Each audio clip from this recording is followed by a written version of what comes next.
Keep it going for DJ Wheels, everybody.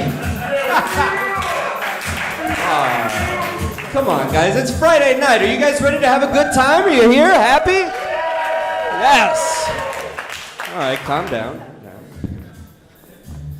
So happy to be here.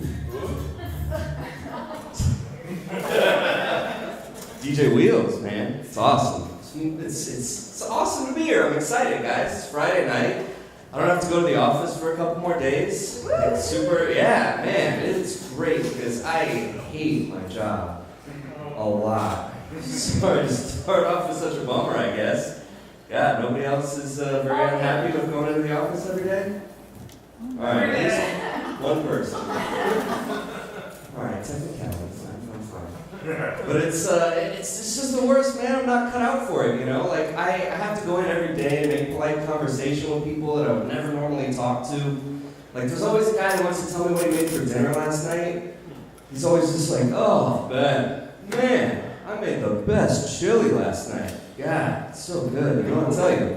The secret is you put a little hot sauce in there, you put a little molasses, you put a little cayenne pepper. So the secret's the recipe. That's awesome. Or like somebody wants to talk politics. Like I don't want to talk politics in the office. I'm going to end up finding out that somebody supports Trump, you know, and I don't want to know that about people. You know, like I don't get, are there any Trump supporters here? Okay, perfect. So, I don't understand how people can like that guy. And the reason I hear a lot of people give for supporting him is that he speaks his mind. He's honest. He just says what's on his mind, and I like that. As if it doesn't matter that what's on his mind is horrific. It's just like, they just like that. And that's a terrible reason to like a person. That's like if I were talking to a friend of mine, and I was like, boy, you know, that Jeffrey Dahmer was a monster. And my friend goes, yeah, well, you know, he wasn't afraid to follow his dreams. You gotta admire that. Terrible reason to like somebody, man. Yeah, so there's that guy. There's the conspiracy theorist. Any of you guys have an office conspiracy theorist? You know we didn't land on the moon, right? That didn't happen. Technology doesn't exist. And I don't want to be the guy who's like, no conspiracy theory is true, you know? I think some of them are true, you know? Like, I really believe that the government puts a chemical in the water supply that makes women not want to have sex with me. It's the only thing it is. I really think it is. It's the only explanation. Thank you for confirming my fears. But I mean, a lot of the things people believe are crazy, and the craziest one that I think is funny that people believe is the $20 bill thing. Have you guys ever heard that if you fold a $20 bill a certain way, it looks like the Twin Towers, like smoking and going down? Anybody aware of that? Yeah. But people believe that that's a real thing, and they don't, I guess, think for a second about how much like foresight it would have taken and planning and how many people would have had to have been involved. Like there was an Illuminati meeting where they're setting the whole thing up, and he's like, all right, the steel beams and the jet fuel, everything's all set there. Anybody have anything else they want to add? And then like Weird George raises his hand and he's like, y'all read Mad Magazine?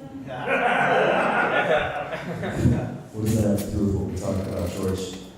Well, you know how you see that thing on the back cover, that picture, and you fold it and it looks like another picture? I want to do that with this. What the fuck are you talking about, George? No, you know, foreshadowing like they had on that show Breaking Bad. And if you guys don't think that the Illuminati had Breaking Bad like years before we did, you need to wake up. It's like, yeah, you know, put it on a bill or something so that people will be able to see when they look back on it. Damn it, George. That is a brilliant idea. Get the Treasury on the phone. We're going to mint these things up, dude. Sweet. It's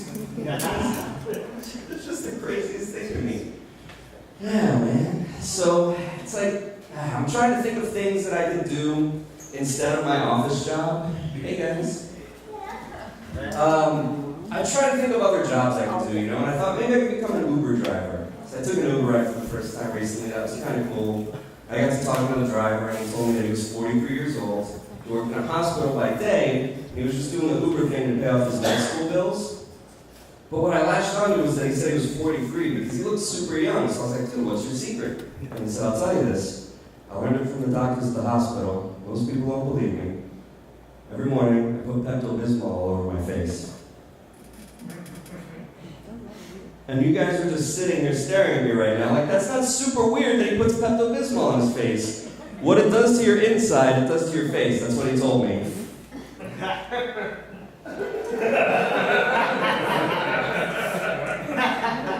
And all I could think was, oh my God, I just met a real-life version of a one weird trick doctors don't want you to know at from the internet. And it's super exciting because now I know that I'm really close to meeting hot singles in my area. So I'm really looking forward to that. I just hope they don't drink water. Yeah, so, maybe that Uber thing is not the best thing. So I'll tell you another idea I had, right? I think this invention is really going to be the thing that makes me rich, right? Are you guys ready? It's a giant, wide-brimmed black hat to wear at funerals. And it's called the sombrero. I'm going to be in the office forever. I can tell by your reaction. I'm not going to take off. Boy. God, I can't, it sucks, man. I just can't, I can't not work, because then I'd have to, move back in with my mom, which is the worst. I could never move back in with my mom, It's just dealing with your parents is, the worst.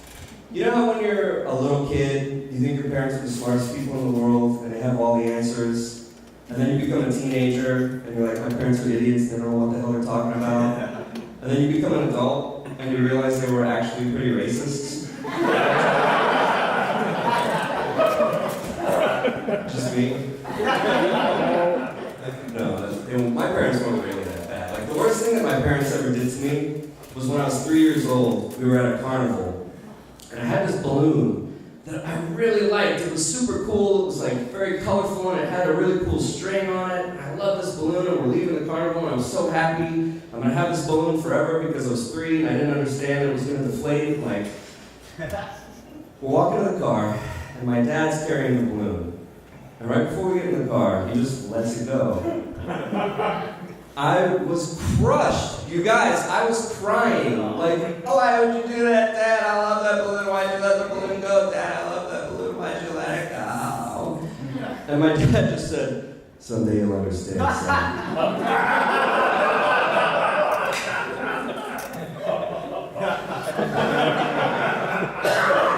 And then 2 years later, he abandoned us.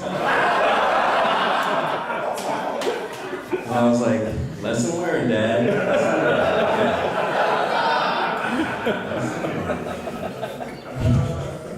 He said he was going out for a pack of balloons and never came back. It's terrible, man. So basically what I'm trying to tell you guys is I hate my job. I don't know if I made that clear so far. But despite the fact that I hate my job, I did recently get a promotion. Thank you. It's true, because even though I hate it, I still want to do well at it, even if I worked at a gas station, I'm not going to be the guy selling beer to a man that's clearly just 3 kids stacked inside of a trench coat, I still want to do good at my job. So, the promotion is great, but the thing that sucked about it is that I had to train my replacement. Yeah, it was pretty brutal, because I don't know if any of you guys have ever had to look over someone's shoulder and teach them how to use a computer program, when they might not be that good at using a computer in the first place. Anybody have to do that? It's torturous, right? I have to stand there and watch this guy, and it's he doesn't even know how to use the mouse right. And it's alright, you're gonna have to resize this window, but you can't use the maximize button, so you're gonna have to click and drag. No, you gotta click and drag. Just drag. You know how the mouse goes, just do the part and drag, and just drag, on the corner, but not with the X, no, not the red X, no, not the X, no, not the X, And in this moment of frustration, I had an epiphany, and I thought, oh my God, this is how women feel when I'm trying to unhook their bra. right, you guys ready to get this show going or what? You guys ready to have a good time tonight? Man, we got a lot of funny comics coming to the stage tonight. Your first comic coming to the stage, she's popping up all over the place in the South Florida comedy scene. You can catch her even at the Palm Beach Improv the 31st of this month. The very funny. Please give it up for Miss Shana Dawn, everybody.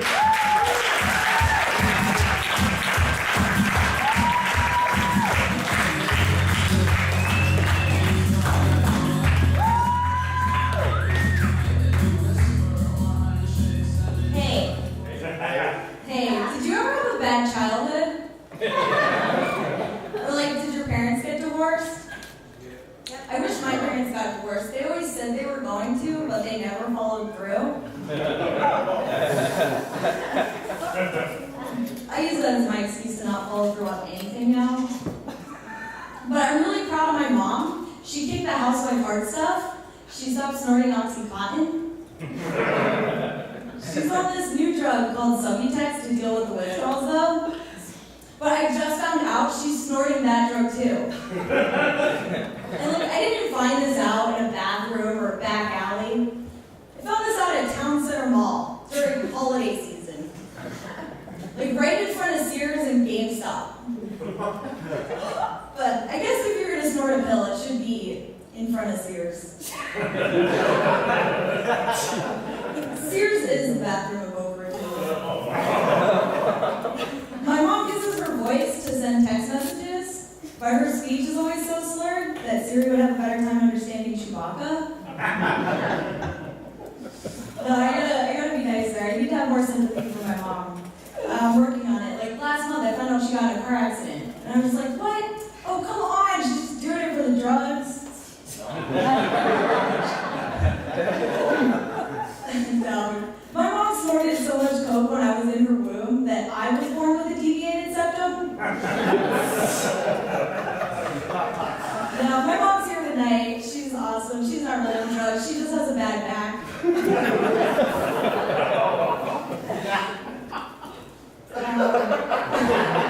So, girls, what are we attracted to in guys? We want like a guy with high self-esteem and confidence, right? Guys, what do you look for in a girl? You can tell me. Josh, what do you look for in a girl? The word yes. Yeah. Right? Her looks, tits, ass is usually what I get. And no self-esteem. I've always been attracted to the guys that are like a little bit more banged up and that smoke weed. Just something about their vacant, emotionless expression that just draws me. Dating a guy that smokes weed is a lot like dating a 5-year-old.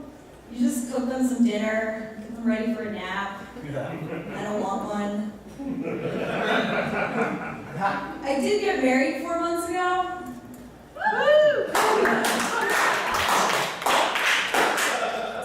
to a guy that smokes weed. I hate how people use marriage as a measurement of success. Like, oh, Shana's married. She's doing great. Shana's not doing great. Since I got married, I started smoking cigarettes. I quit my job. I fell into a major depression. Started telling jokes about it. And the worst thing is our health insurance skyrocketed. I know it's a really bad reason to want to get divorced, but I also can't stand the way he chews. I just got married so I could go out to dinner with my parents and fight with my husband in front of them and make their chicken parmesan as awful as they made my childhood.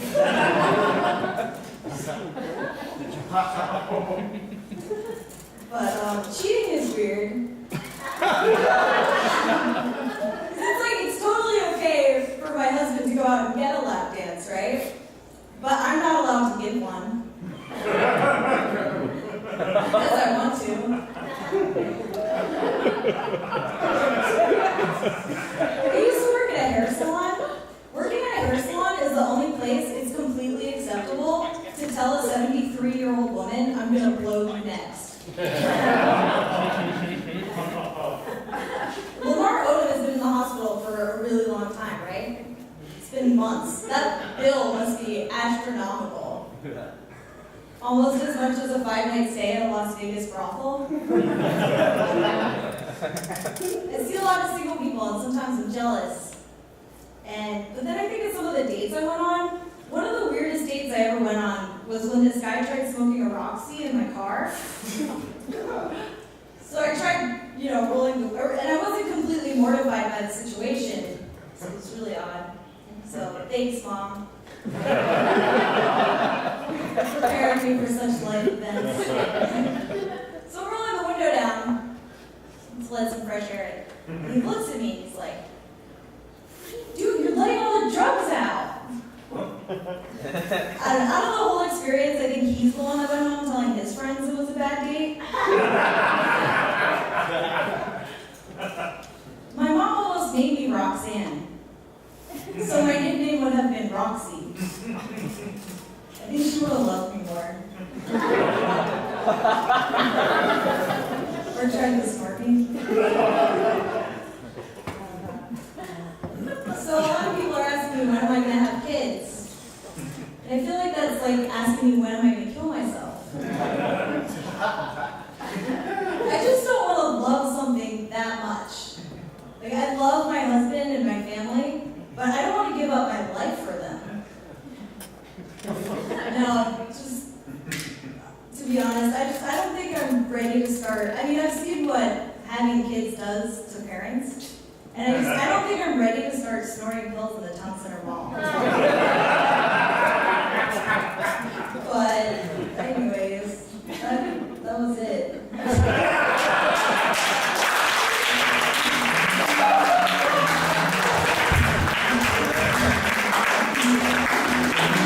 We're going for Shana Dawn, everybody. Keep it going for it. I think you'll find a common thread amongst people getting up here and telling jokes, and it's got to do with our parents. I know. All right, you guys ready to keep the show going? Keep it rolling right along. Your next comic coming to the stage couldn't decide whether we wanted to wear a black shirt tonight or a more festive dark gray shirt. Please give it up for Tom Neal, everybody.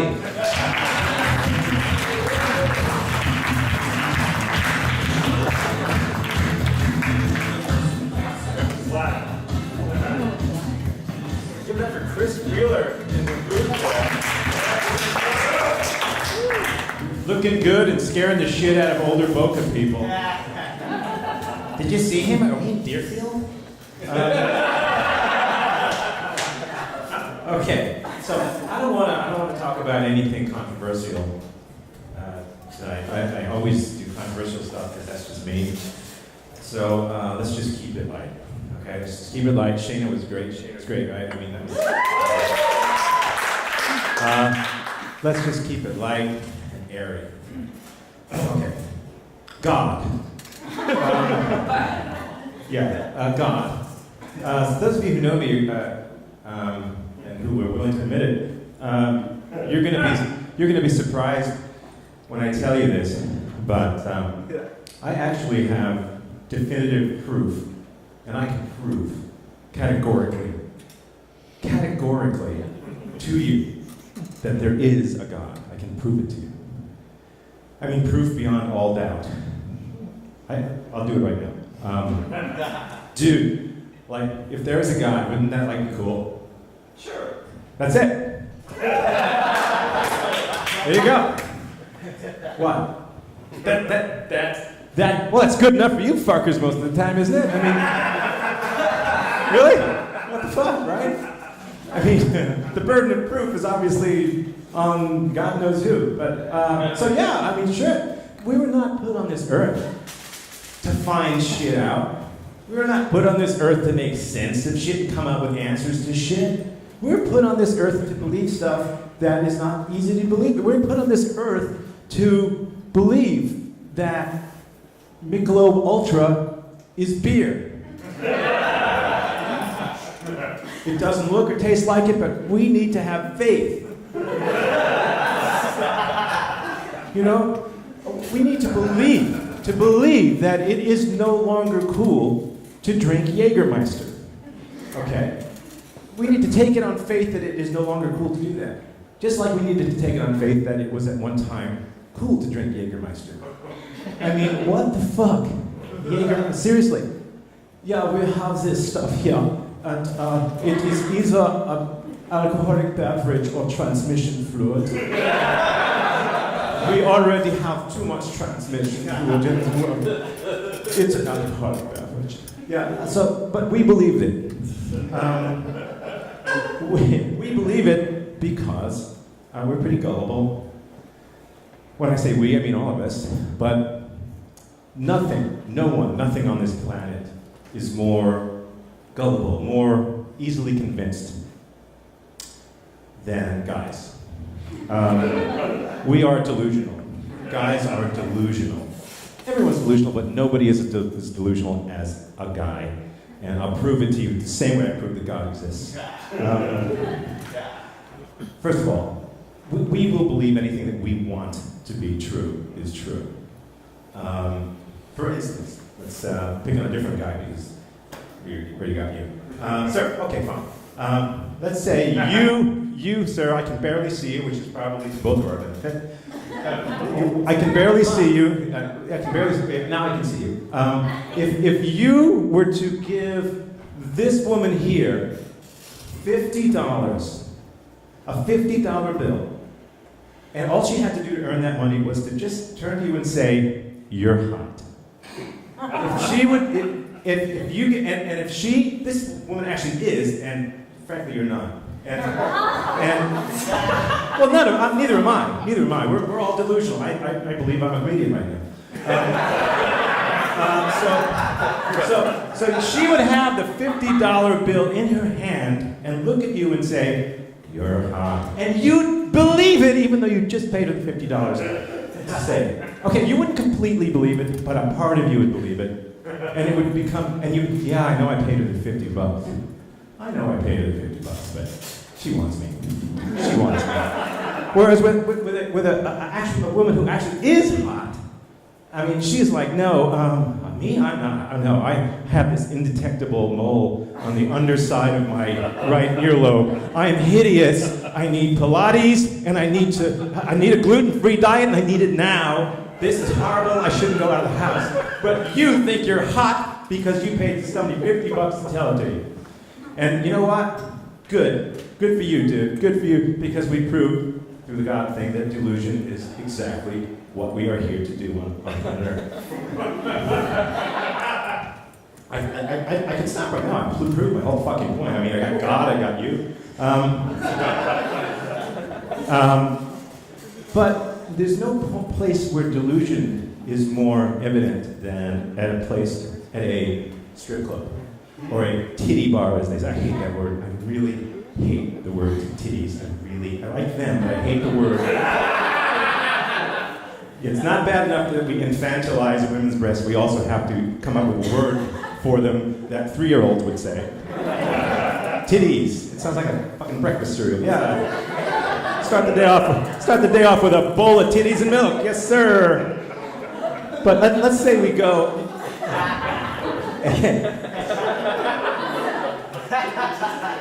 Me too. So let's say, a strip club, I'll call it that. It's all about delusion. Who's the victim?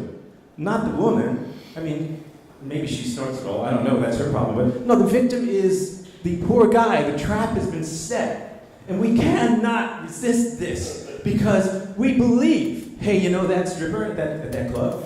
Yeah, she's into me. Yeah, she's into me. Yeah, she sees thousands and thousands of guys, and I gave her a $100 bill. There's a thing between her and me. Yeah, there's a thing between. It's called commerce. That's the thing between the two. And but you believe it. You believe it. I know guys who do. I know guys who feel that way. So, I mean, what if what if restaurants were run like strip clubs? You know, you'd never go back. But guys keep going back to these places.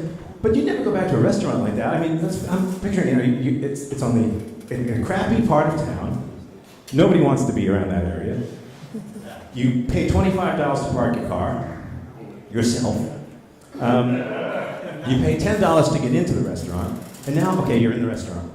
Hey, not bad. This is a nice. Ooh, steak. Ooh, more steak.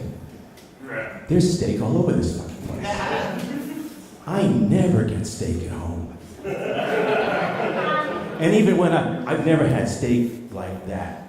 And there's one. This place is full of fucking. I didn't even know I wanted steak until just now, and now I am starving for steak, and it's all around me. And I'm going to sit down, and then the waiter will come over. What will he have, sir? I'll have that. I'll have that. One of the. Just bring me the steak, man, please. And they do. And they'll bring you the steak. And there it is. It's right in front of you, and it's hot, and it's warm and ready there for you. I mean, it's got a tattoo and a cigarette burn on it. You can cut that part off. It's still fucking good. It's still good. There's a bruise, but okay. You can cut that off. It's still good. And so you get the knife and the fork, and the guy says, what are you doing? Well, I'm going to eat No, you can't eat the steak. You can't eat this steak. Look around you. You see anybody here eating steak? No, we're bringing you the steak. You can look at the steak. Well, now I'm hungrier for steak than I have ever been in my life, and I've got a steak sitting in front of me. No. Tell you what, though. You got a 20? Yeah, give me the 20, and I'll have someone come over and take the steak and rub it up and down your cloak. We can even treat it like a puppet. And you're so hot! And how about that? Would that do it for you? Well, at this point, I don't know. Let's try that. Here's 20. Okay, they rub the steak, and it's like, nope, don't stick out your tongue. Don't try to touch the steak. You just sit there and let the steak do what it wants. And maybe it'll tell you that it needs to make car payments or some shit like that in the middle. And so when that's done, you're like, I am worse off than I was ever. And I don't know what to do. You know, you walk in, you hear this giant sucking sound when you get in there. That's the sound of money being sucked out of guys' wallets. That's what that is. And so now it's like you complain to the waiter, and man, I am starving. I need is there any steak I can use? Well, just give me your wallet. Just give me the whole wallet. And we have a back room, and you can go in the back room, and we have some steak there you can eat. Really? Yes. You can consume this steak. So you give him the fucking wallet. What the hell? And you go back there, and there it is. There's a steak, and it's wrapped up in cellophane. And so you start to take up cellophane. No, you cannot remove the cellophane. You can't remove. It's like a condom thing. For those of you who are analogy impaired.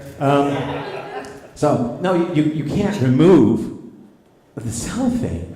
But you said I could eat the steak. Well, I said you could eat the steak. I didn't say you could taste the steak.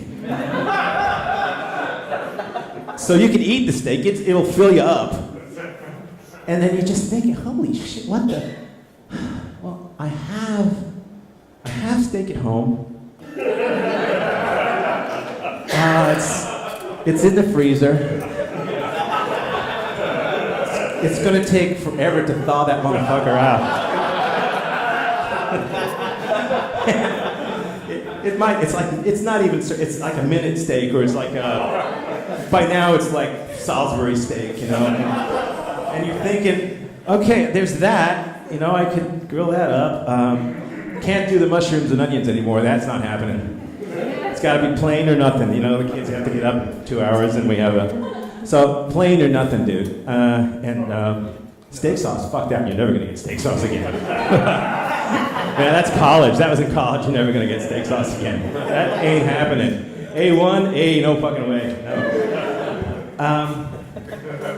So you sit there starving for steak that you didn't really even want when you first pulled into the parking lot that you paid $25. You don't have a wallet anymore. You don't have anything. You have no pride, no self-respect, other than the fact that all the steak there really likes you. There's a thing between you and the steak. You have this thing between you. But you're a little upset now. And so now the waiter comes over, and basically it's, dude, you know what? Waiter, fuck it, just bring me a salad. You know, just bring me a fucking salad. And they bring you salad, and they say, yeah, there you go. Unfortunately, you'll have to toss it yourself. We don't toss that for you. I don't know about you, but I'm fucking hungry right now. I'm done right now. Thank you very much. Enjoy the rest of the show.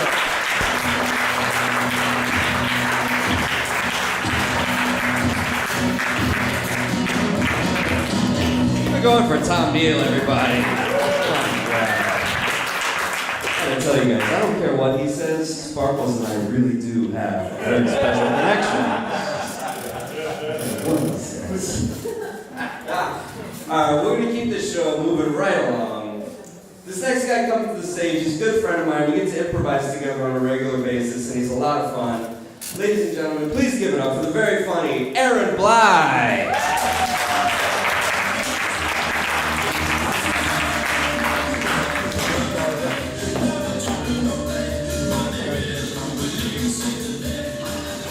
Hey guys! Gotta wake you up a little bit. So when I was in my early 20s, I lived with my grandparents for a couple of years, which turns out, not the greatest thing for your sex life. When you're hooking up with a girl and talking dirty, the last thing you want to hear is, "Aaron, come have some lemon squares with your pop-pop!" I was hooking up with a girl once, and every time one of us slapped an ass cheek, the lights would shut off. Thanks for installing the clapper, Nana. And then when we were both finished, we had to sleep in separate beds. Come on, you older folks know what I'm talking about.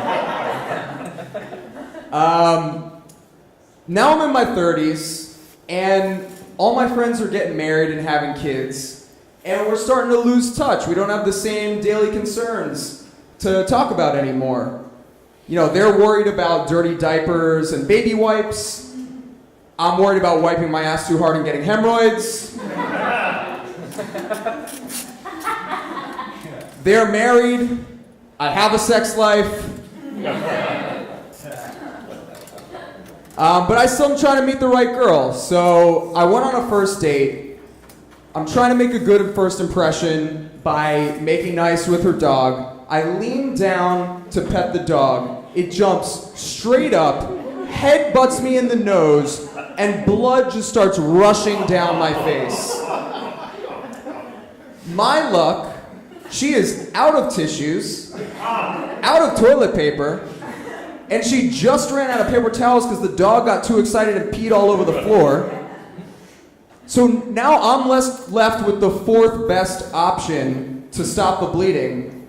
And as a result, I'm standing there with 2 bloody tampons hanging out of my nose. I look like a walrus just got mauled by a polar bear. The apartment smells like blood and dog urine. Not really the aphrodisiac I was looking for. So I'm standing there trying to play it cool. My nose is mangled. And the first thing that went through my head is, how much does this diminish the chance that she will sleep with me at some point? The answer is, a lot.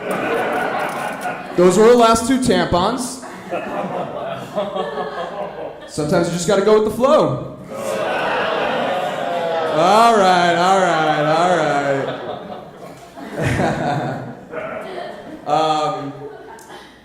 But I will never forget that cock blocker spaniel. So you hope to meet the right girl.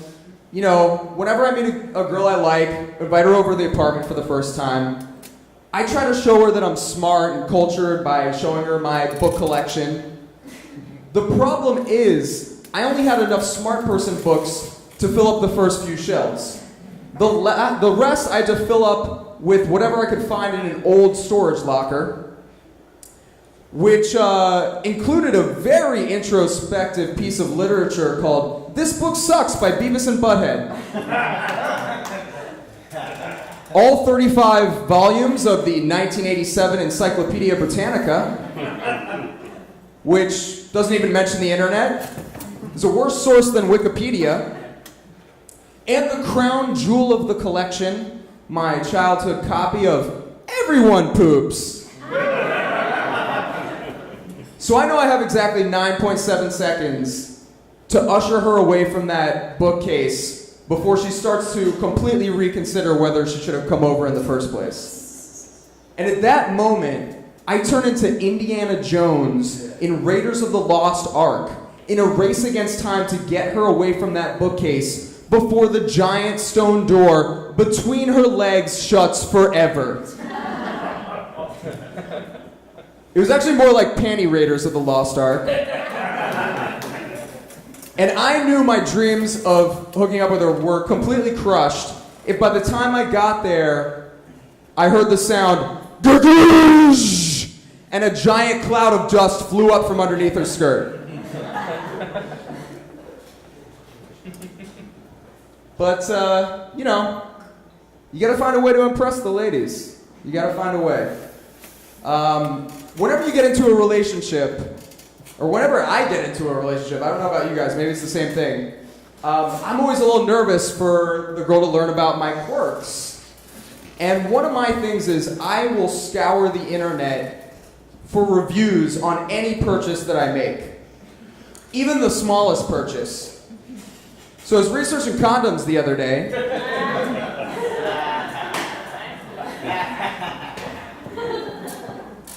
And I had my web browser open with multiple tabs for every type of condom you can think of. Pop-ups were sprouting up all over the screen for Viagra, Fleshlights, Pulp Fiction ball gags. I started frantically clicking to close them in case I dropped dead right at that moment. It's not the last impression I want to have when I leave this earth. And then I figured, I'll go down to CBS, I'll check out the merchandise firsthand. I walk straight to the condom aisle, I pull about a dozen boxes off the shelf, lay them all out on the floor, and I pull out my iPhone, I start to create an Excel spreadsheet comparing and contrasting the differences between the condoms, like I'm writing an issue of Consumer Reports. And then I start to wonder, does the color of the condom affect how things look downstairs? Yeah, he knows what I'm talking about. When it comes to color and condoms, do the same rules that apply to clothing also apply to condoms? For example, are certain colors more slimming than others? That would be very bad for me. I don't want to make the mistake of putting on a black condom and have my penis looking like a tiny black squidding piece of linguine. Yeah. That was a foodie joke for, you foodies in there. What I really need are some horizontal striped condoms to make things look a little bigger down there than they actually are.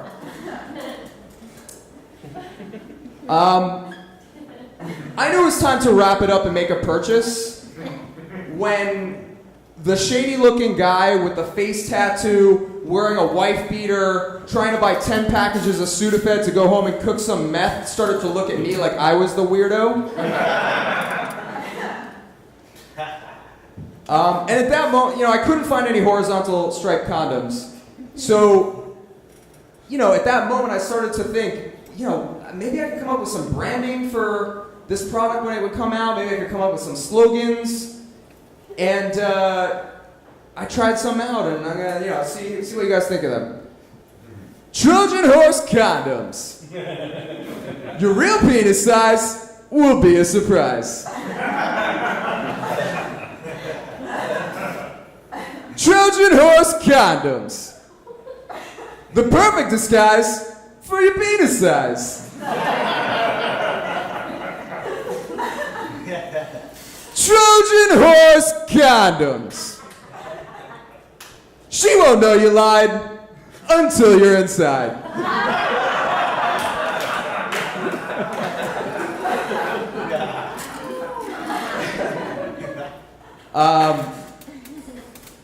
But you gotta do what you gotta do. So, kind of thinking about before, I was talking about my grandma living with my grandparents when I was in my 20s. It's actually not the first time that I lived with my grandparents. When I was a kid, I moved to Florida and I lived with my grandparents for a few years. And every household item they owned had the Delta Airlines logo on it. Pillows by Delta, blankets by Delta, plates and silverware by Delta, shot glasses by Delta, wine glasses by Delta. For years, I thought that Delta was a Home Goods branded Bed Bath & Beyond. Turns out my Nana was kind of a klepto. What I didn't know at the time was that back in the 70s, before airlines started charging for carry-ons and bowel movements, they would give you all of that stuff to use on the flight for free. And my Nana, my sweet little Jewish grandma from the Bronx, dressed head to toe in leopard print clothing and statement jewelry, would make that flatware disappear like she was the David Copperfield of Delta Airlines. So every night, I would go to sleep, curled up underneath my stolen Delta blanket, thread count sandpaper, until I couldn't take it anymore. So I grabbed an old Bed Bath & Beyond coupon, 20% off coupon, because they never expire, worth their weight in gold.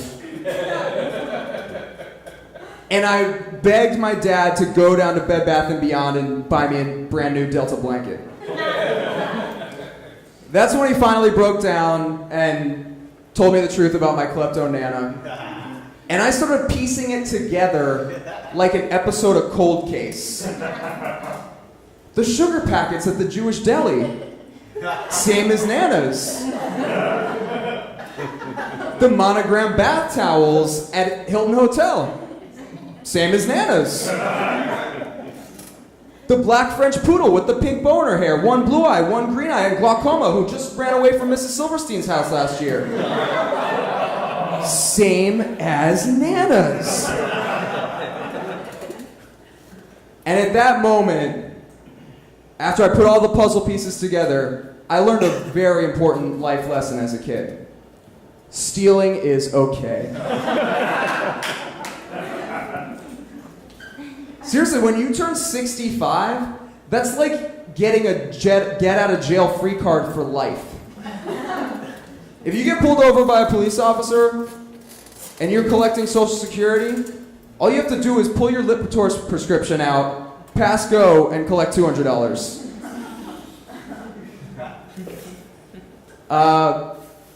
So, at that point, I figured, first day I collect a Social Security check is the first day I start my life of crime. And reminiscing about my Nana, it actually reminds me of the first time I did stand-up. I was there in my suit and tie, my whole family was there praying for things to go well. I was reviewing my Nana jokes one last time. I looked out into the crowd, everybody was dressed in black. The host had people in tears. I walked up there, Rabbi Lipschitz handed me the microphone, and my eulogy killed.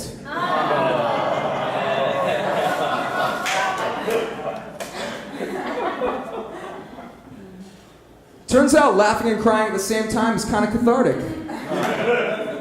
It helped me get through a tough day. So I walked over to my Nana's coffin. I looked down, paid my last respects, and like a military officer with an American flag, I draped her coffin in a stolen Delta blanket. Thanks, guys.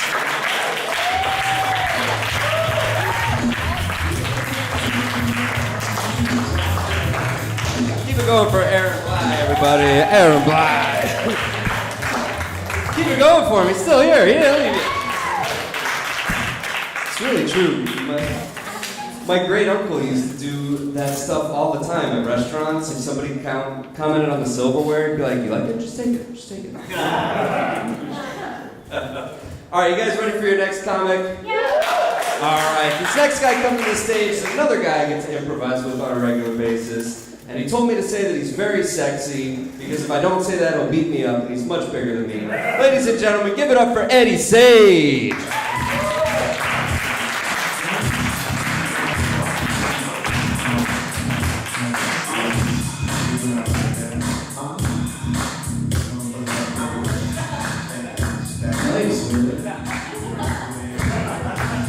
I think a song I wrote. Hey guys. First off, I love my mom. Shana. Just kidding, I know. Let's start off and tell you a true story, so pay attention.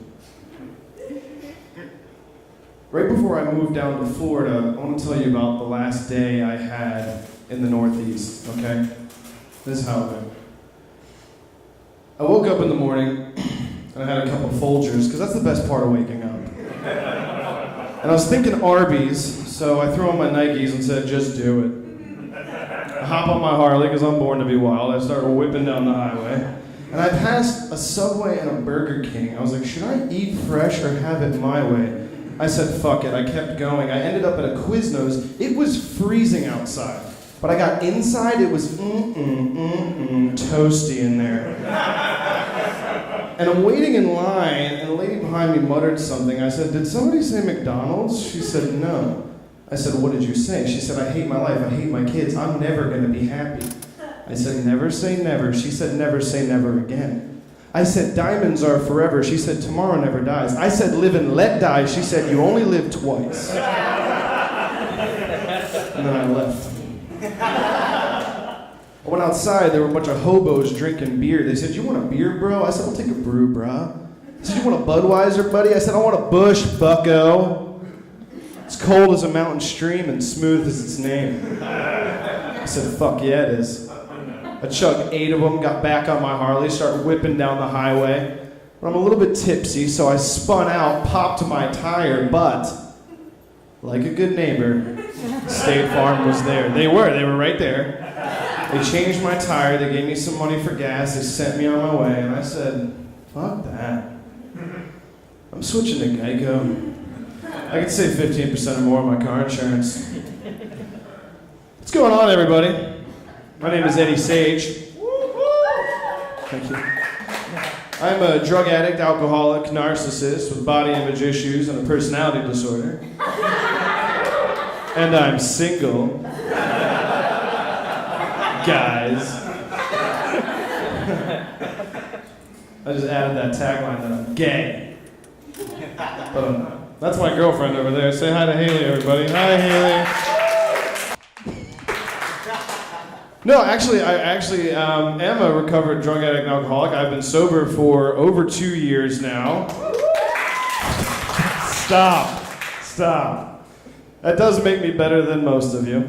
Not all of you, but the majority of you. I'd say I'm a little bit better than you. And to do that, you know, I had to go to rehab again. You know what I'm saying? Same old story. But for any of you who have never been to rehab, I would highly recommend it. Develop a chronic drug problem and go check out rehab because it is phenomenal. You get like a little group therapy, some massage, you get gourmet meals. It's really nice. And the greatest thing about going to rehab, especially for someone who's addicted to drugs, is that the first week you're there, you get to do more drugs than you've ever done in your entire life. They're like, here's some Suboxone, that's for the withdrawal. Here's some phenobarbital, that's for your blood pressure. And Klonidine, that'll help with your anxiety with a little bit of Librium. And here's some acid. And no, I brought the acid in with me. I'm sorry. That I had with me. The rest of them. And the thing is, this is what's great, is that the nurses in rehab, way more timely than any drug dealer I've ever had in my life. If you miss a dose, they will come find you and give you your drugs. Which would be great if my heroin dealer would do that. Like, Eddie, you know, you didn't come by this morning and I'm a little bit concerned. I gotta be honest, I am concerned and I'm here to help you, okay? So help me help you. I just wanna see a little bit more consistency. All right, champ, we'll see you in group. I think it comes from being overprivileged a little bit. You know what I mean? Seriously, I came from a pretty, you know, like, white person, normal house, you know, in middle America. Nothing really wrong. There's nothing wrong there. And I think that's what it was, that I was overprivileged. Like, there are people out there with real problems, you know? Like, there's people who would come home from school and be like, Mom, you know, I need money for textbooks. You know, like, I'm falling behind the rest of the class because we can't afford textbooks. Like, Mom, I need new shoes. You know, I'm walking to school every day, and I'm wearing holes in my shoes, Mom. And I'd come home after a day of school and be like, you bought single stuffed Oreos. What the fuck is wrong with you? That's why they make double stuff. There's double the stuff. Go back to college. I'm going up to my room to smoke weed and masturbate, bitch.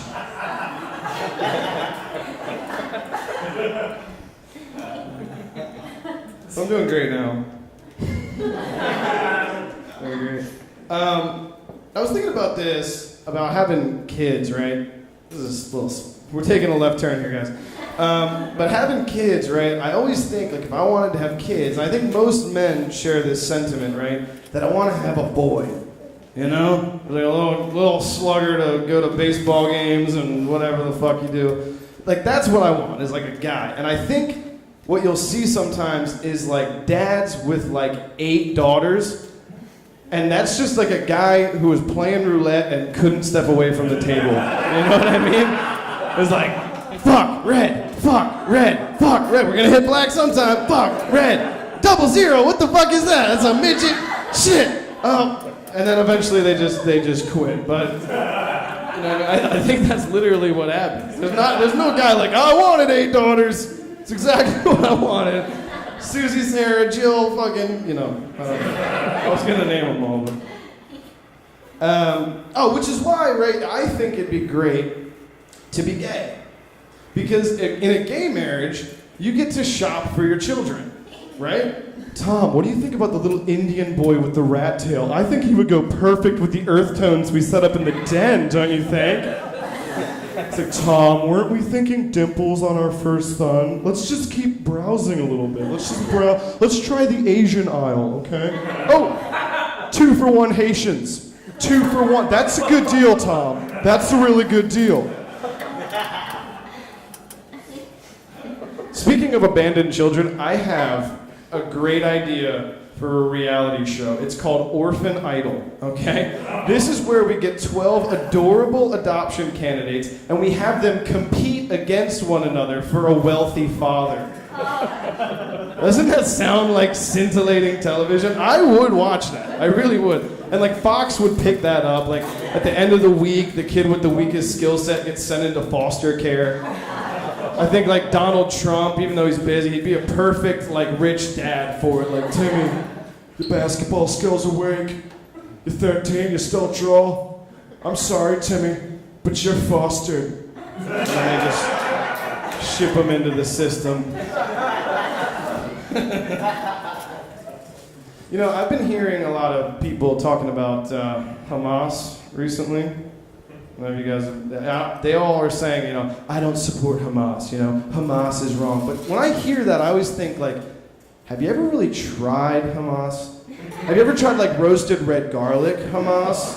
Or, like, maybe with, like, some zucchini? It's like it's a great appetizer. You just have to give it a chance. That's a really good joke, you guys. You should have laughed way harder at that pun. I want to open, you're going to love this one. This one, if you liked that joke, this is going to fucking slay you. I want to open, seriously, this is serious. I want to open a store called Chick-fil-A. that serves fried chicken in designer handbags. That's the whole joke. I told you. Worth the cost of entry right there. I've been thinking recently that my life would be a lot easier if I just went absolutely insane. You know what I mean? Because it sets the expectations so much lower for you as an individual if you're just totally unstable. Then like little things are huge accomplishments, it's great. So, but the thing is, I don't want to like slowly slip into madness, everybody, that's just too much. But if I could kind of just choose a psychosis and run with it for the rest of my life, that would be great. So here are the things, I have a couple that I think would be really good. The first one would be that I am under the impression that everyone I know owes me money at all times. So, hey Grandma, it's so good to see you. I brought in the mail, I left it on the freezer, and then I left a sandwich for Grandpa. Oh, and Grandma, whenever you get that $50 you owe me, you better let me know, all right? Because I need that shit. Okay, good to see you. Or what I think would be really great, right, is if I was always convinced, no matter what I was doing, that I was driving a car, okay? So if I was at like Publix shopping for groceries and I see my friend Mike, I'd hit my brakes, like roll my window down. Because even my imaginary car has like a roll down window. I could have anything in my head and I pick the roll. So I roll down my window. I'm like, Mike! This is so weird, man. Just like, I'm driving, you're walking, and then I just see you? That is so crazy. Hey, man, I'm running low on gas. I don't want to hold up traffic, but it was really good to see you. Oh, and Mike, whenever you get that $50 you owe me, you need to let me know, okay? Because I need that shit. All right, take it easy, man. Like, roll the window. Speaking of driving, I was driving here tonight, actually, and, yeah, tonight. True story. I was driving here, and I see this car, and it has a bumper sticker on it that says autism awareness, okay?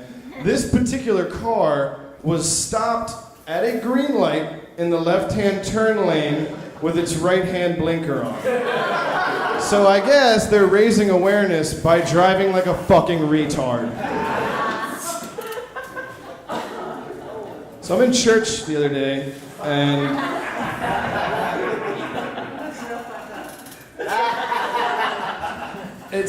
I'm in church, and no, let me tell another bad joke. Does anyone else not understand this whole Rosa Parks thing? Right? Because everyone knows that sitting in the back of the bus was the shit. That's where all the cool kids and 8th graders sat, where like the bus driver couldn't see what you were doing. I never understood it, that's all I'm saying. So I'm in church the other day, sitting in church, and the priest is going on, and I gotta tell you, it was boring. I mean, even Jesus was up there napping like, too soon, right? That's what you're gonna get upset about? Not me saying retard or making fun of Rosa Parks, but like, Jesus, come on. That was just a couple years ago. So the priest is going on, and he's talking about how Jesus performed all of these incredible miracles, right? Like, he turned water into wine. He walked on water.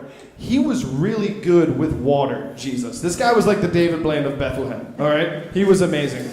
And I was thinking, like, because of who I am, the type of guy that I want to go back in time and just be that apostle that was totally unimpressed with all of Jesus' antics, right?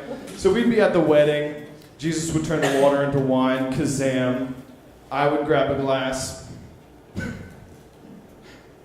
Merlot. Really, Jesus? With fish? You thought that would be a good pairing. Oh. You know what? I'm just going to have a glass of water. Oh, wait. Thanks to Jesus, all we have is this dry-ass Merlot. Well, thanks a lot, Jesus. Oh, and Jesus, whenever you get that $50 you owe me, you better let me know, all right? Because I need that shit. All right, that's all, guys. Thank you very much. Thanks for having me.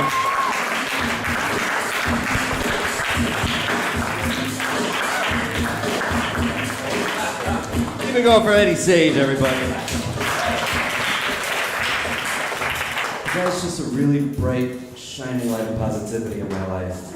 I'm glad I could bring a little bit of that to you guys tonight. Everybody having a good time so far? All right, cool. Before I bring out the headliner, I just want to let you know that tomorrow night, if you had fun tonight, tomorrow night we have an improv show. It's going to be a few of the same people that were here tonight, but it's a totally different show. It's all made up on the spot. It's going to be a lot of fun. Also, if you liked what you saw and are seeing tonight and think, maybe I'd like to do that for myself, we do stand-up comedy classes that are starting. Oh, somebody's a fan of the classes?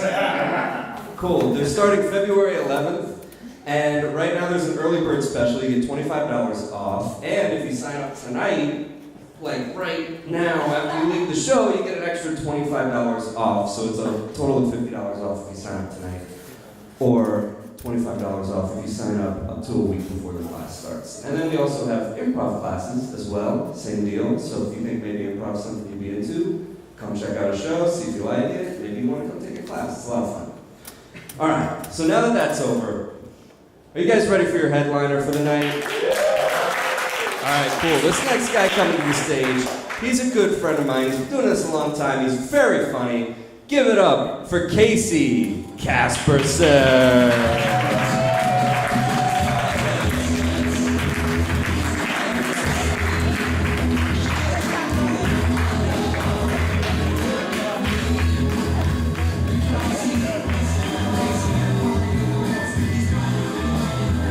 Man, how tall do you think I am?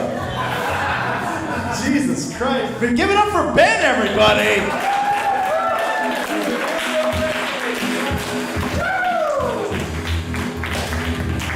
Give it up for TJC Dubs! Man, and all of your comedians, they have killed it tonight. Wow, let me hear it! Oh, man. Thank you for showing up. This is the end of the show, so we appreciate you coming out tonight. Holy cow. You guys came out on a Friday night in Boca Raton to a call center to come see a show. You showed up, and then they're like, are we on the set of Peter Pan?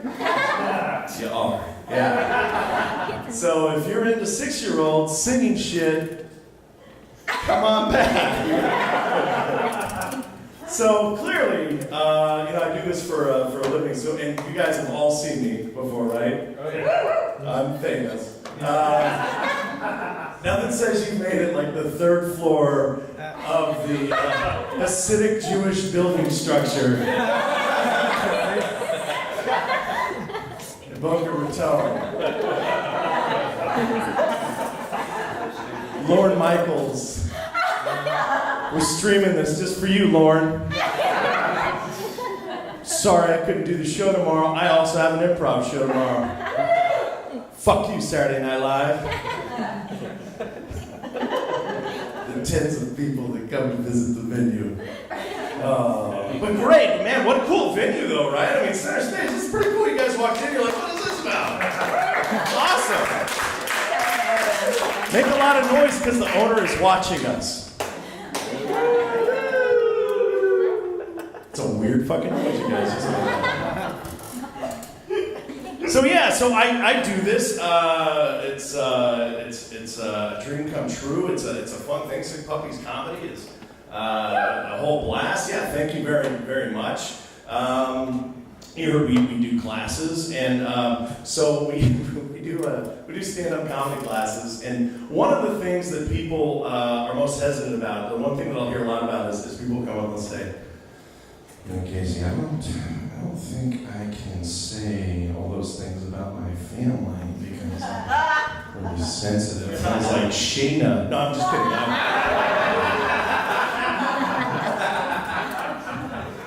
But my response is always the same. The reason why you're doing stand-up comedy is because nobody cares enough about you to pay attention.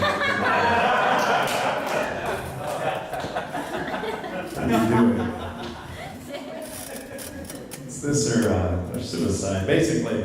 But so we thank you for coming out. If you don't come out, then we off ourselves. So you never read about it in the news because no one gives a fuck about us. So that's the thing. Oh, did you hear that guy died? Oh, I don't know who that was. Did he do an impersonation of somebody? Yeah, he did. Well, there will be another. So I'm married, which is good. People always cheer like, you did it! Someone said yes to you. Or you had enough money.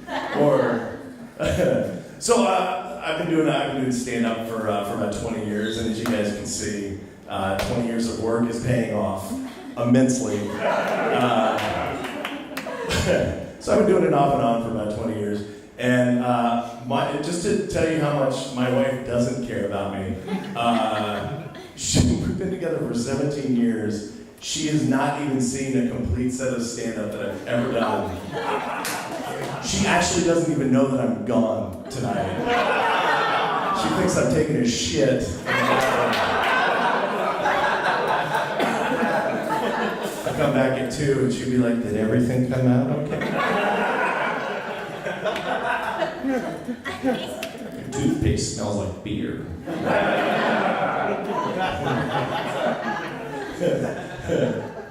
It's true though. We have been together for a really long time, and when you're together that long, people always ask you stupid questions like, "How do you do it?"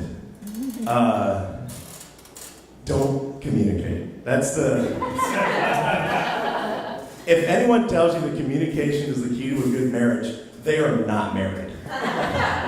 They're in a bad marriage or they're on their way out of a marriage. Because in a marriage, the more you say, the more you are pissing off the other person. The more they're saying to you, the more you don't want to listen. So when a fight brews in my household, we stop talking completely, as though nothing was just recently said. Because they say that time cures everything. That's not true. Time just makes you forget what happened yesterday. And if that doesn't work, have kids. Because the moment you're pissed off at your spouse about something, there's a little 4-year-old that comes up to you that goes, "Hi, Daddy, good morning. I missed you so much. You're the best dad in the whole world. How come I don't have cereal yet? I wanted the Fruit Loops, but you don't have Fruit Loops. I see that you have Captain Crunch, and it's Captain Crunch with berries, and I just wanted Captain Crunch by themselves because the berries scare me, and then I just wanted some extra milk, but I see that it's the red cap, which isn't the kind that I get. That's the kind that Camden has. So I just wanted the blue cap one, but I see that you didn't have that. Mom said this one was soy, and I don't do soy, so I told Mom that I don't do soy, and the kids at school said don't do soy because then I'll be small forever. Dad, how come we don't have orange juice? How come there isn't any orange juice at the table? And I also want to watch Mickey Mouse because, can I go get Camden? I'm going to go get Camden. I don't know what to wear today. How come my slacks don't fit? Then I almost had it. Can you wipe my ass?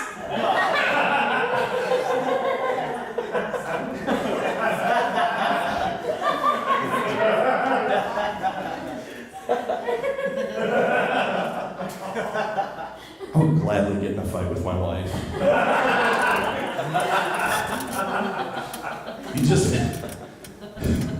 Our therapist said that.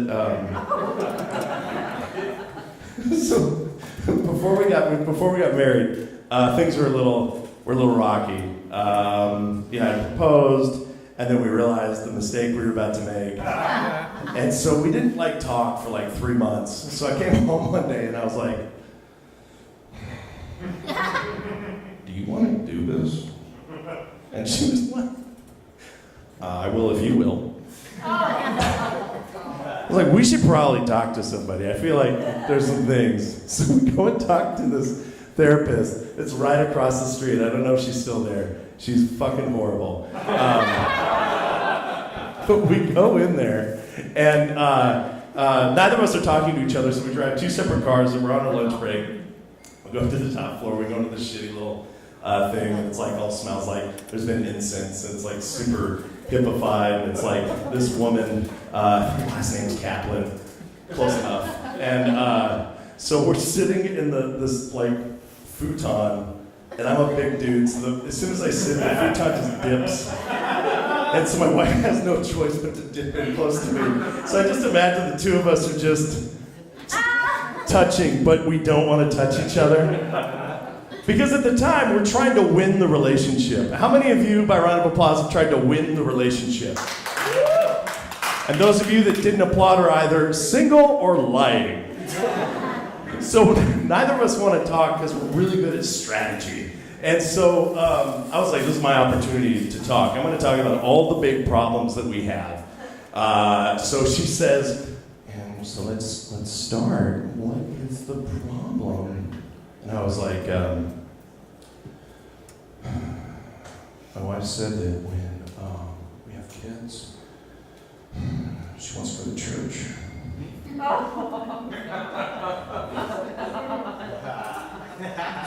That's pretty big. That's a deal breaker. So do you guys go to church now? First of all, do you guys have kids? No. And no.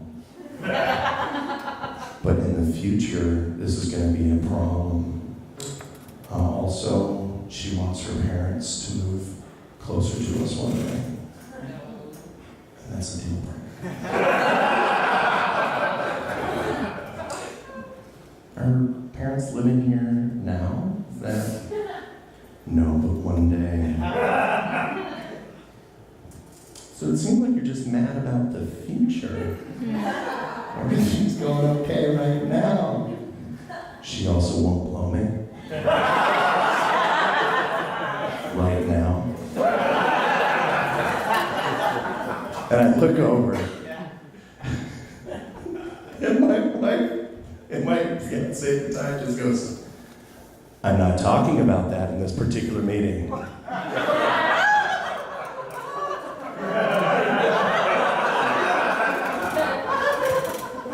I think that's all that happened in our first meeting. And so she said, I'd like to meet with you guys individually. And I said, okay, cool, awesome. So we meet individually, and I sit down, and she says, do you drink? And I was like, a little bit.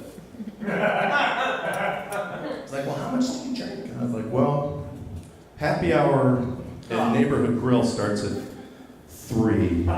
So I see 2 clients there, and then at 5, Aspen Jacks is where I meet 2 more clients from 5 to 7. My wife gets home at 7:30, so I make sure to get a 6 to 12 pack.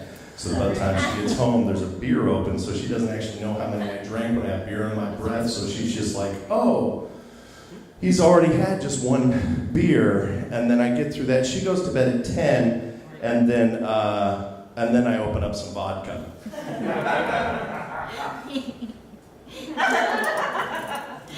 I'm a little concerned. What are you concerned about? We don't have kids or anything like this. I get my job done. I'm up at 6 in the morning. I'm done with my day by 3, and 3 to 7 is work because I'm doing, meeting clients. Does any one individual know how many alcoholic drinks you have in a day? No, that's the point of having multiple alcoholic partners. So don't get judged. Have you ever drank a shitload before? Jesus. So she goes, have you ever had any dark thoughts? Said, and this is my first therapist that I've been to, so I didn't know about this thing called a Baker Act. Have you guys ever heard of that before? So I just thought you could just show up and say whatever the fuck you wanted, but don't do that. So I had been writing a script about a guy that was going to end his life by driving to the middle of Nevada and setting up his own burial site and destroying his car and making it look like he had vanished the country and he had sold his car to somebody so that it looked like he just abandoned people but never died so people wouldn't be as upset. The silence you're providing is the same silence she provided when I told her that story. you say it's just a script that you're writing? I'm concerned. So my wife goes in, and this is where the rest of our life started. I waited in the lobby. She came out. She looked at me and she goes, "Fuck that cunt!" And I go, I've never heard my wife ever say the C word, ever. That's a hard word. That is a hard word. And she said it loud enough where I'm sure she heard it. And so we get in the elevator. I'm like, "What happened?" She goes, "She tried to tell me how to give a blowjob."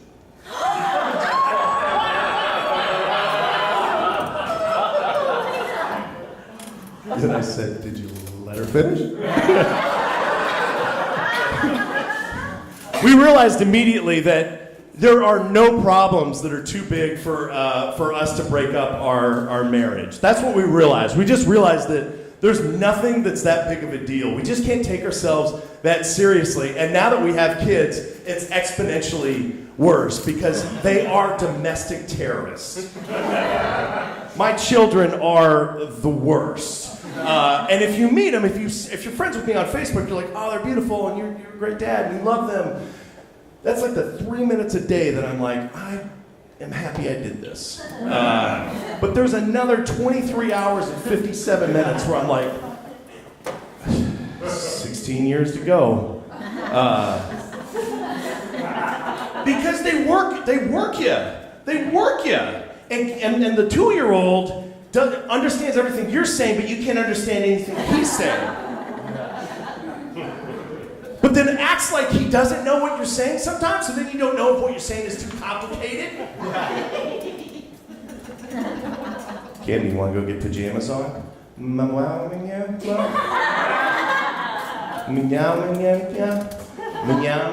It's like that Missy Elliott song where it's like, and you're like, "What are you saying?" I guarantee you, if I recorded my son and played everything backwards, it would say the craziest shit. It would be like, "I will kill you if you do not give me a piece of pizza right now." Yes, when you play it backwards, it sounds like a terrorist. So yeah, the secret to marriage is do nothing.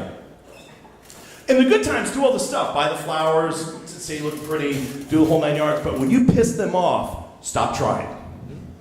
Walk away. Just walk away. You know that there's a fire. Just shut the door and hope that the room runs out of oxygen. And just revisit later. There are other rooms in the house. You have insurance. Things are fine. I don't get hate. I don't get it. Who in here hates people? I don't understand how people have time to hate. Because when you have kids, that's the only thing you can hate. You know, it's so tedious. And people say that parenting. My mom says that. She says, "Casey, parenting is the hardest job I've ever had. But it's so rewarding." And 5 years in, Ed McMahon has not shown up to the door. I have not gotten my reward of at least $1 million. I said, "Well, what's the reward?" And she said, "Yesterday, when we were vacationing, and you were chasing the kids, and you were so frustrated. You were so angry, and you came in the house, and your face was beet red." I went, "Good."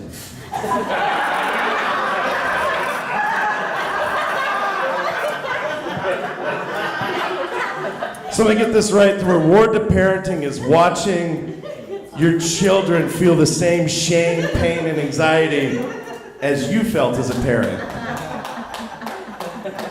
It is. I asked my dad, I said, "What's the reward of being a parent?" And I said, what's the best part about being a parent? And my dad said, "Your mom had other people to yell at."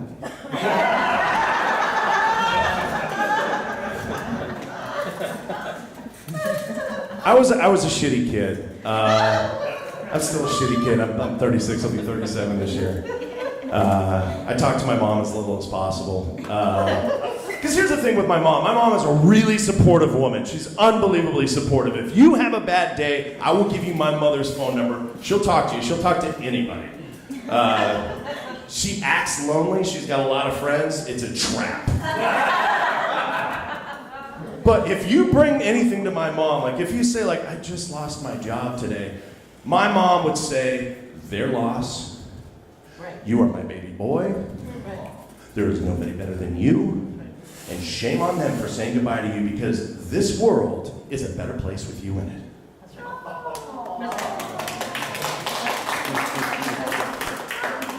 But it works both ways.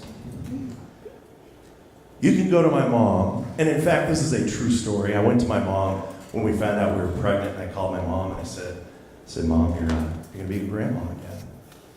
And she said, oh, that's wonderful. But do you think it's the right time with the economy and everything? I mean, you're in mortgages. You're not really providing for your family right now. And like, Courtney, is she like happy with where you guys are with everything? That was 5 years ago. I've talked to my mother like 4 times since then. The moment that you realize that you have hopes and dreams is the moment that your mom shoots them down. Mom, I would like to be a professional comedian. Oh, it's such a wonderful thing. But make sure you get another job, because it's hard. I've seen some of the talent that's out there, and I don't think you're that good.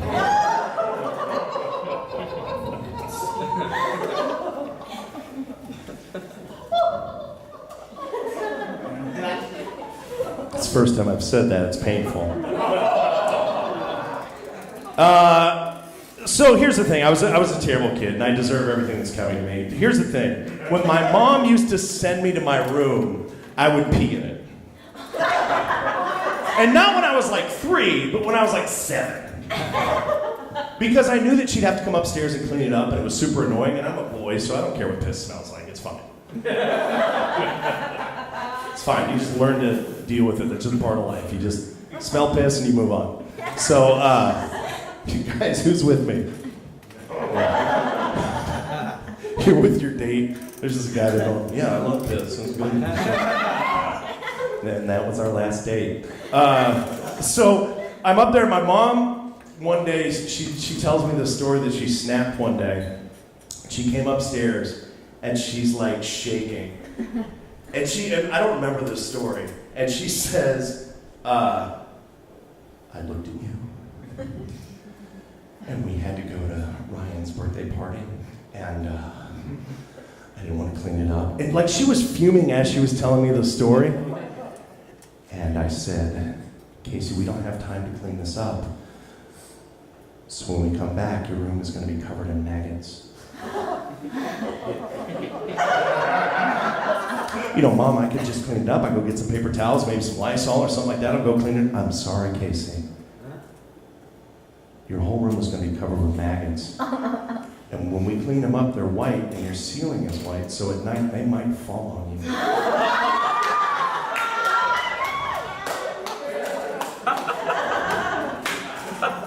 And when you hear movement in the night,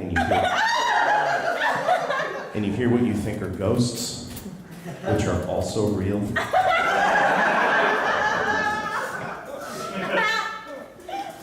it's maggots coming together as a unified form. Like Thundercats? Like fucking Thundercats. Now let's pick up your things and let's go to Ryan's birthday party. And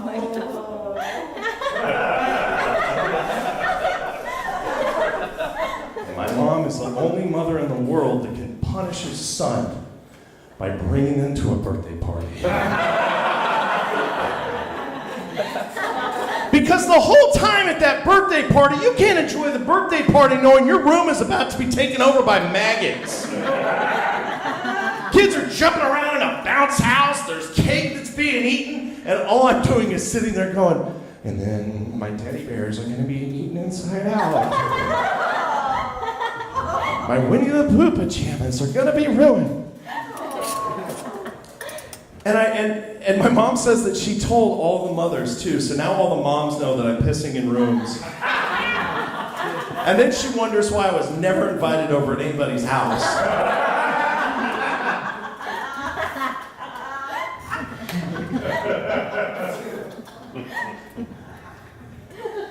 So we finished this 6-hour party. And I'm just traumatized, and I'm just riding home, and I'm broken. And my mom says, you know, I called your dad earlier and told him just clean everything up, and he said that they got almost everything. Almost? Yeah, you can never get everything when you pee in your room.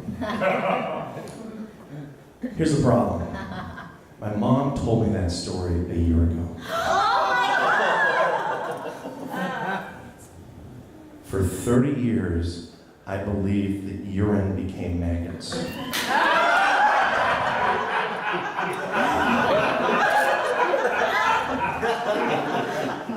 My kids have had the cleanest diapers.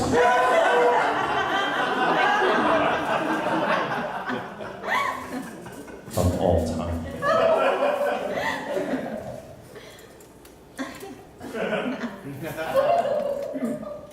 Thank you so much for your time. My name is Casey Gaspin. Have a great night!